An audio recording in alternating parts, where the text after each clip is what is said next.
Hey, what's up, my peeps? I know I'm coming to you now from my spot. I know my background keeps changing because I'm moving around a lot. Can't say I apologize for that. I'm needed in a lot of places, so that means I have to be in a lot of spaces, and you get to see different things in the background. Like right now, I'm in my Studio 88 right here at Playmakers 88. This is where you shoot the podcast and everything. And you see my boy, that's Elijah's microphone. He comes in here, and him and his boys, and they want to rap and do a studio thing all night. And sometimes I notice some alcohol missing the next day, but I don't say nothing about all of that. You know what I mean? I just chalk that up. I said, son, the people over here drinking alcohol late at night. No, Dad, we working. Yeah. The alcohol be gone. Somebody messing with it. But that's a whole other story. We ain't got to talk about that right now. Let me just tell you about the day college football for me. And for me, how this thing went down, summed it up, how it came about. Because it started out great. You know, what for me, I know everybody has their college teams, but y'all know my team. It's Miami, and you know my boy Dion. I'm going to watch Colorado. So, I even started out watching Miami on the boat. I had a great time. Miami was doing good. Miami didn't do good. Miami did great. Let me stop. Miami did great. And you saw more of what I was talking about. You saw more of Cam Ward. You saw more of the things that he can do. You can see, I know it was FAMU today, but at times he looked like he was a man amongst boys.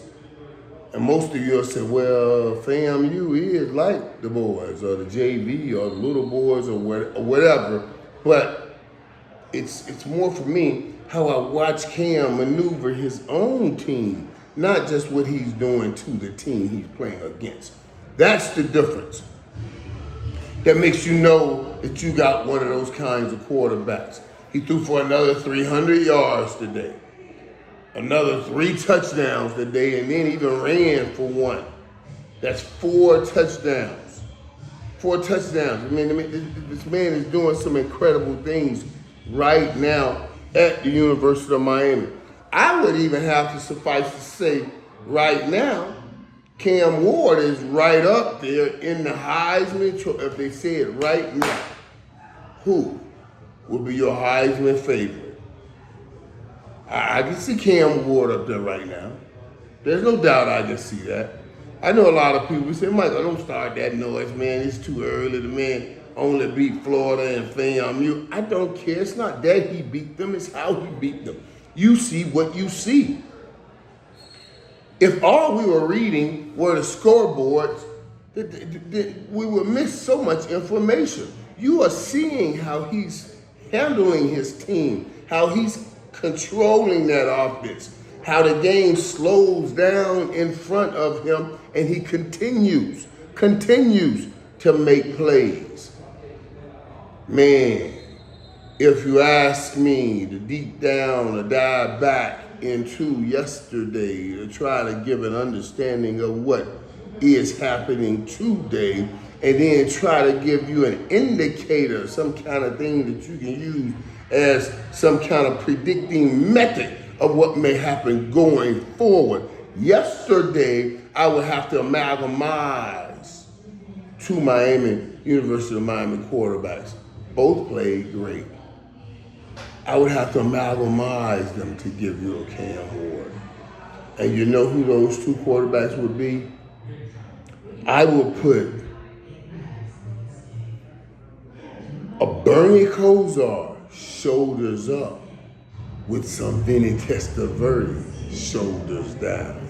Let me say that to you again. Because you guys remember Bernie Kosar was a bad man. Bernie Kosar was a brilliant man, graduated literally after his sophomore season in college and maneuvered his way to Cleveland to be a quarterback. He played pre-snap football like with the best of them. He understood everything that was going on the football field.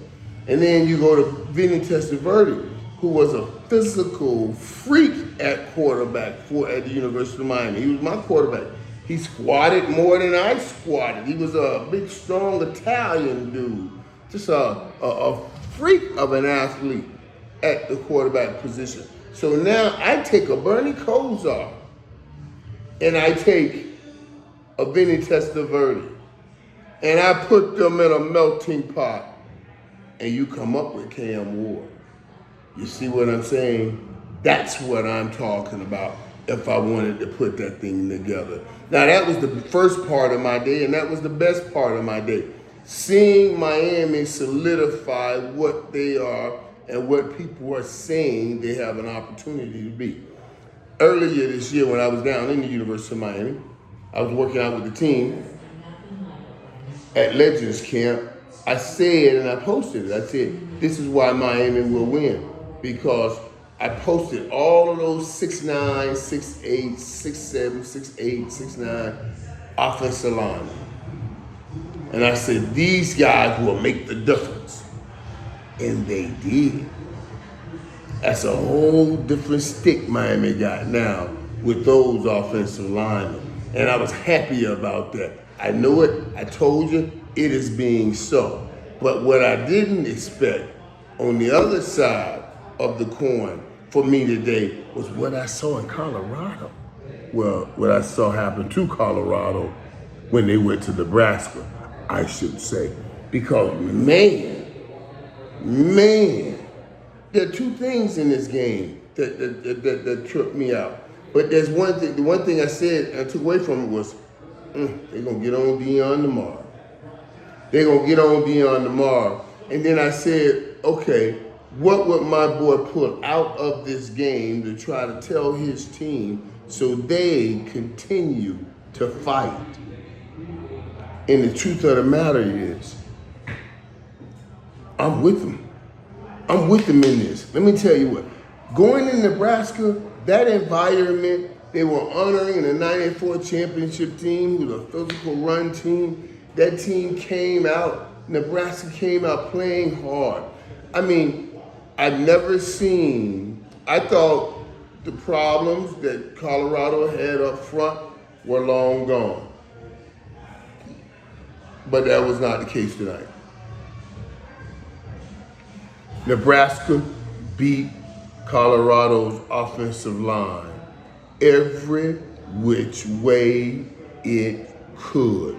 They got to Shedeur Sanders every which way they could.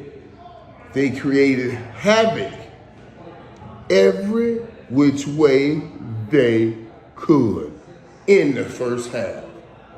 It was total domination in the first half. 28-0 in the first half. I was like, wow. The second half, if I'm Deion, this is what I'm telling my team. Once we settled down and we got over the crowd and all that the crowd was about, we won the second half. They won the second half 10-0. They won the second half. Nebraska didn't score any more points. And Deion and his team put points together. That's the thing that Deion has to hold and hook and tell his team so they can get back in the fight. I'm telling you, what you have to be careful with if you're a young Colorado team. I always say hope will dictate effort. If someone told me something or showed me something that had very little hope, I'm going to give a little bit effort. But if you tell me something that has a lot of hope, then I give a lot of effort. Deion has to make sure he don't douse the hope. And I know how good he is. He'll make sure that hope doesn't get doused. And he'll feed this line to him. We won the second half. All we have to do is just absorb that early onslaught. We won the second half. That's the positive that D Colorado will pull out. I must give love though to Nebraska and Coach Matt Rule. Good game. Good game. I mean, Shedeur Sanders had 244 yards, and I don't know how he got that. Travis Hunter had 110 yards. I don't know how they had any opportunity to complete any passes because those kids were all over Shedeur Sanders. You know, my boy Shedeur, and I love him. You know, we always talk about what time it is. Right now, for Shedeur, what time it is? It's cold tub time because your ass got beat up. Now listen, speaking of beating up, I know y'all see these pictures I got back there. You see that right there? I'll show you guys in podcast room here and everything. But let me just start off. Y'all see that picture back there? That's beat up.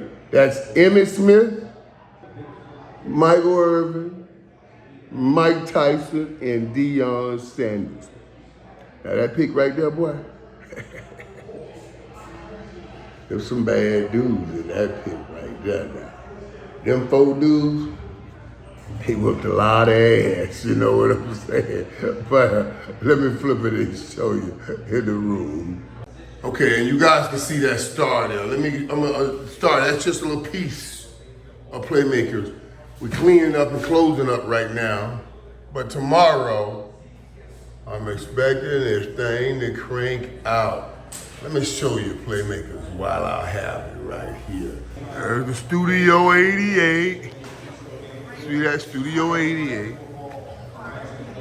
See that? Here's my lounge. Here's the lounge where I sit, watch the games. I sit in the lounge right here. It's VIP. You'll see all the way around. Up top, I have the Ring of Honor. This is the actual, real Dallas Cowboys Ring of Honor. Just showing you if you come this way, you want to check anything out, any game, any spot, college game, it's all going on here. That Playmaker, you see that's the full Ring of Honor. On that end, I got the triplets that won 3 Super Bowls. On this end, I got the other triplets. They won 2 Super Bowls. Closing out around here. See all that. That spot, boy, they be popping around